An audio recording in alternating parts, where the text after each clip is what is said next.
Hello everyone and welcome to Writing Quest. My name is Brendan, and on today's Writing Tip Wednesday, we are going to talk about one of the most important things with writing.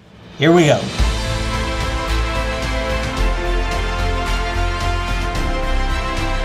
Alright, welcome back. As I said in the beginning, today we're going to talk about the most important writing tip I think ever, and it's going to seem like something you've heard before, but that's okay.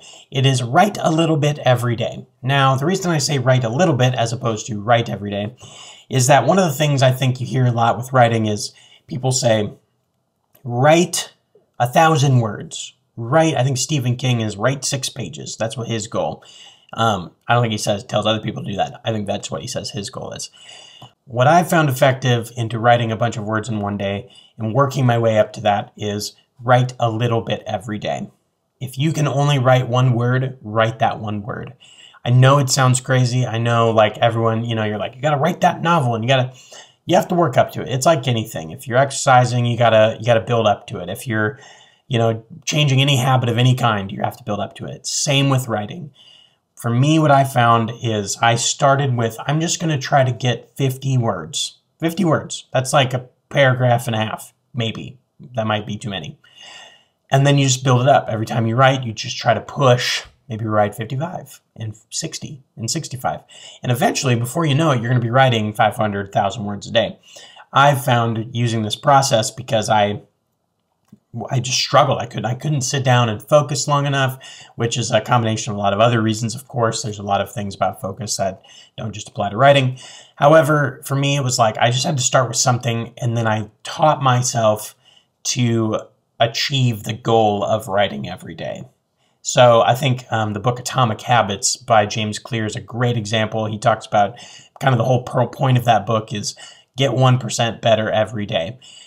And his whole premise is that you don't try to make the big gestures with habits. You just try to be successful. So if you want to work out, you just wake up in the morning and you do 1 push-up. And then you worked out for the day and you can check it off the list. And then every time you work out, you just increase it a little bit.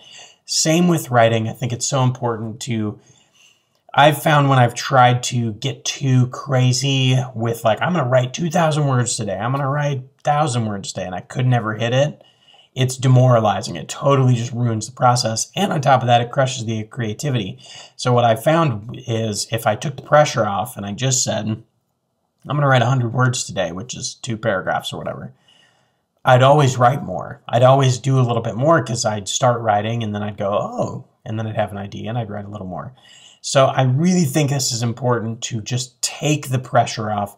The whole point of writing and the whole point of the journey is to be creative and produce a really cool project, and to do that for yourself, for readers if you have them. So I just had to take the pressure off. I used to have this kind of weird thing in my head of like, well, if I'm not writing 1,000 words a day, or if I'm not writing 2,000 words a day, then I'm never going to make it and I can't be a writer. Well, that's just ridiculous. Write what you can and get it done. Some days, I'm a husband and I'm a father. I do a lot of stuff. I have a full-time job, and I just had to do what I could. If I could only get in 100 words, then I only got in 100 words, and at least it was something. So currently, I'm up somewhere between 500 and 1,000 words I write a day. That's what I can fit in my mornings before my family gets up and we start, going about the day. I would encourage you to start with anything.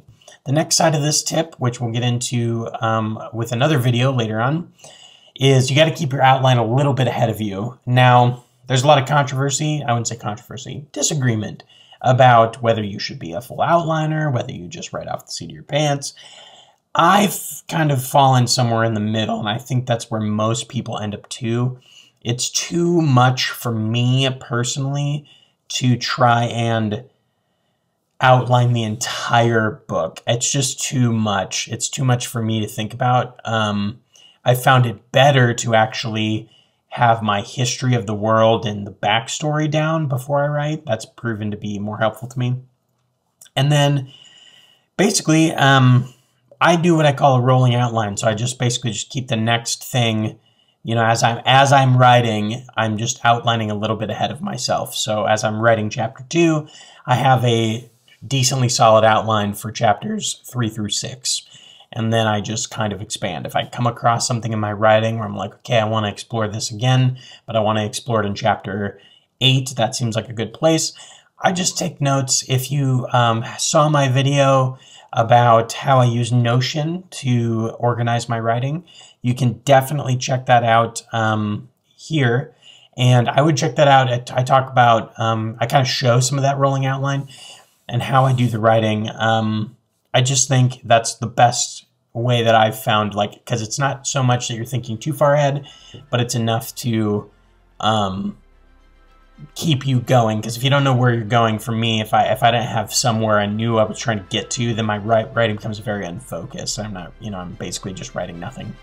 So that's the tip for this week. I hope you enjoyed it. Please like, subscribe, comment, share the channel, share the podcast wherever you're consuming this content. Please leave a comment below if you want to hear me talk about any other kind of tips or things that you're thinking about. If you have any questions, that'd be great. This has been Writing Quest. Thank you so much for watching. Huzzah!